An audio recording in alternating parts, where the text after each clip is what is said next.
Heartbreak in Brazil. Alex Eala exits Sao Paulo Open in an epic match. Filipina tennis star Alex Eala saw her Sao Paulo Open campaign come to an end on Friday after falling to Indonesia's Janice Chen 4-6, 1-6, in their quarterfinal clash in Brazil. The 20-year-old Eala, seeded third in the tournament, got off to a strong start, racing to a 3-0 lead in the opening set with fewer errors and steady saving. But the WTA number 130 ranked Chen turned the match around, firing 23 winners compared to Eala's 4. After clawing back to level at 3-3, the Indonesian held firm under pressure to break Eala's serve late in the set before sealing the turnaround to take it 6-4. Eala tried to reset in the second set, holding serve in the opening game, but Chen's forehand proved unstoppable. She broke twice and dictated play with deep ground strokes, ultimately running away with the set and the match 6-1. It feels unbelievable. I was focusing on every point. We know Alex Eala can come back anytime, said Chen after the upset win. She added that her improved serving made a difference. We've been working on it, so it's nice that it's coming along. With the victory, Chen advanced to the semifinals of the Sao Paulo Open, while Eala exited in the quarterfinals after a promising start to the tournament and her recent Guadalajara 125 title win. Sao Paulo isn't just another stop on the tennis calendar. It's a crucible. The red clay courts demand more than athleticism. They require soul. The ball bounces differently here, slower and higher, testing not just skill but patience and mental fortitude. For Alex Eala, still only 20 but already a veteran of the grind, Sao Paulo was supposed to be another step toward the top 100. Instead, it became a test of heart, one that revealed everything about her fighting spirit. From the moment Eala stepped onto the court, wearing her signature calm expression, there was an electric tension in the air. Her opponent, a local Brazilian wildcard with a roaring home crowd behind her, brought not only power but passion, the kind that can turn a match into a war. What followed was not just a contest of points, but of will. The match, 3 hours of war. The match stretched just shy of 3 hours, a seesaw of momentum, emotion, and drama that felt more like a 5-act Shakespearean play than a tennis match. First set, poetry in motion.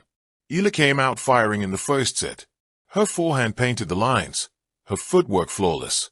The Brazilian crowd tried to rattle her with chants and whistles, but she seemed immune. Breaking serve early, she built a 4-1 lead.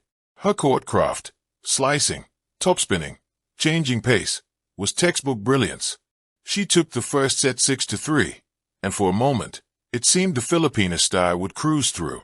But the second set was where the story changed.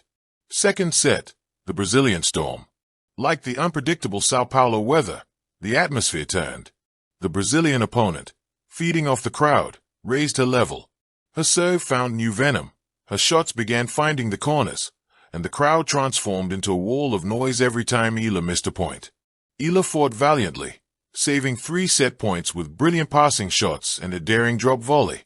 But the Brazilian would not be denied, eventually breaking through to take the set 7-5.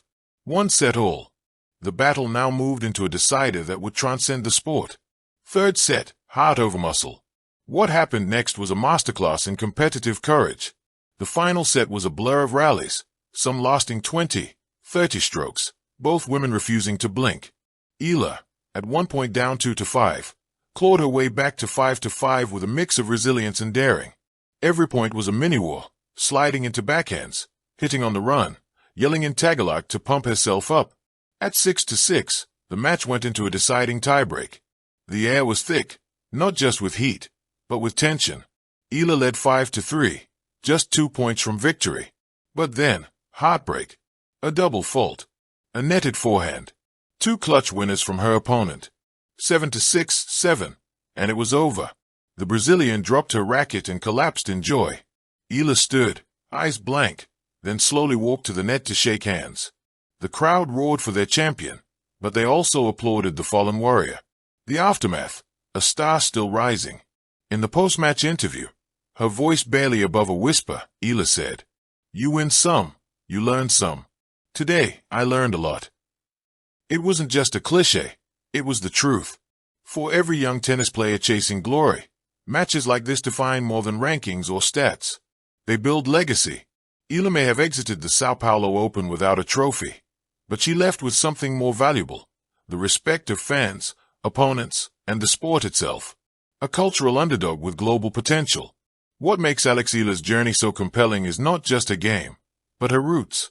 Coming from a country with limited tennis infrastructure, where basketball and boxing dominate, Eala is forging a path with machete in hand, cutting through expectations, limitations, and doubts. She's not backed by a tennis dynasty or a national machine. She's powered by passion, by family, and by a dream that has taken her from the humid courts of Manila to the hallowed grounds of Roland Garros and Wimbledon. And now, to the heartache of Sao Paulo. Why this loss matters? Because not all losses are failures. Some losses are blueprints. This one showed that Eala can stand toe-to-toe with hostile crowds, grueling conditions, and elite-level opposition. It showed she has the game, but more importantly, the guts, to go deep in WTA events, to inspire a generation, to carry the Philippine flag on her back without it breaking her stride. And let's not forget, she's still just 20. The road ahead is long. The Grand Slams await. There will be more heartbreaks, but also, surely, more triumphs. Final rally, a letter to the future. Dear Alex, on this day, you didn't lose. You grew. Brazil broke your heart, but in doing so, it showed us the size of it. Your time will come. Keep swinging. The game is yours. Thank you for watching. Please don't forget to hit the subscribe button, like and share. Till next time.